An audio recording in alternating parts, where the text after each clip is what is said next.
नमस्कार, मेरा नाम है सर्वेश बुंदेली और आप देख रहे हैं किसान ऑफ इंडिया। बजट सत्र 2025 की शुरुआत हो चुकी है और अब हर किसी की नजर इस बात पर है कि किसानों को इस बजट में क्या मिलेगा। क्या इस बार कृषि बजट बढ़ेगा, किसानों के लिए कौन कौन सी नई योजनाएं आएंगी और सरकार किन क्षेत्रों पर ज्यादा धन देगी।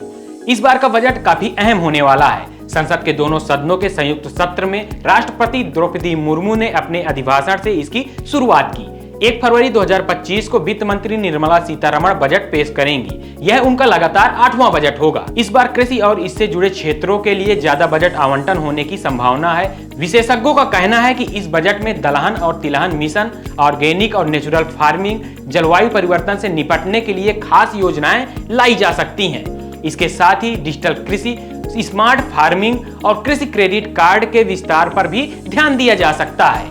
राष्ट्रपति द्रौपदी मुर्मू ने अपने अभिभाषण में कहा कि पीएम किसान सम्मान निधि के तहत करोड़ों किसानों को पिछले महीने में 41,000 करोड़ रुपए की धनराशि का भुगतान हुआ है। साथ ही उन्होंने कहा कि हाल ही में भारत मौसम विज्ञान विभाग के 150 साल पूरे हुए हैं। वेदर रेडी और क्लाइमेट स्मार्ट भारत के लिए मेरी सरकार ने 2,000 करोड़ रुपए की लागत से मिशन मौसम प्रारंभ किया है, जिसका लाभ हमारे किसानों को भी मिलेगा।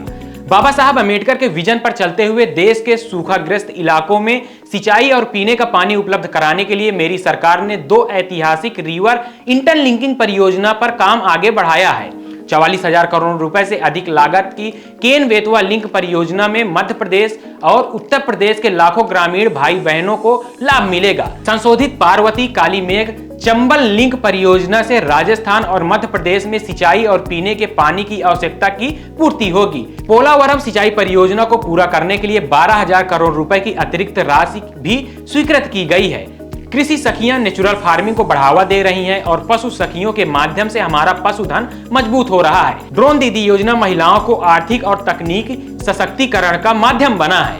अब जानते हैं कि पिछले साल यानी 2024-25 में कृषि बजट कितना था। केंद्रीय वित्त मंत्री निर्मला सीतारमण 1 फरवरी 2025 को बजट संसद के पटल पर रखेंगी। 11 बजे उनका बजट भाषण शुरू होगा। वह विभिन्न योजनाओं के अनुमानित खर्च और आमदनी का ब्यौरा जारी करेंगी। केंद्रीय मंत्री विभिन्न मंत्रालयों जैसे शिक्षा, रक्षा, एग्रीकल्चर, स्वास्थ्य आदि की प्रगति की रिपोर्ट देंगी और अगले वित्त वर्ष में इन मंत्रालयों के लिए जारी किए जाने वाले अनुमानित रकम का खुलासा करेंगी।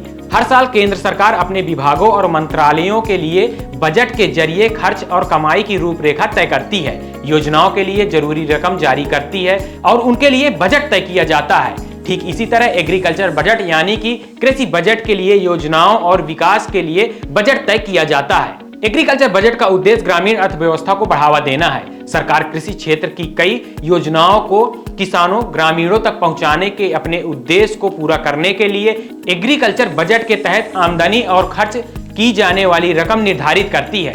एग्रीकल्चर बजट मुख्य रूप से 4 बिंदुओं पर आधारित होता है, या यूं कहें कि इसके लिए 4 मुख्य हिस्से होते हैं। पहला कृषि, फिर दूसरा कृषि शिक्षा, कृषि अनुसंधान और चौथा किसान कल्याण। सरकार आमतौर पर इन्हीं हिस्सों को आधार बनाकर एग्रीकल्चर बजट तय करती है और योजनाओं के लिए रकम अलॉट करती है।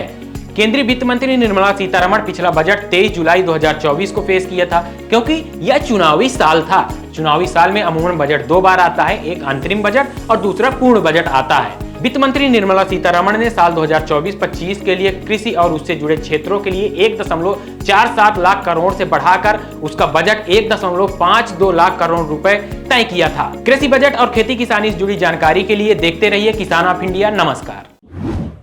किसान ऑफ इंडिया के YouTube चैनल को सब्सक्राइब करने के लिए नीचे दिया हुआ सब्सक्राइब बटन दबाएं और किसान ऑफ इंडिया से जुड़े सभी अपडेट्स को पाने के लिए बेल आइकन दबाना ना भूलें।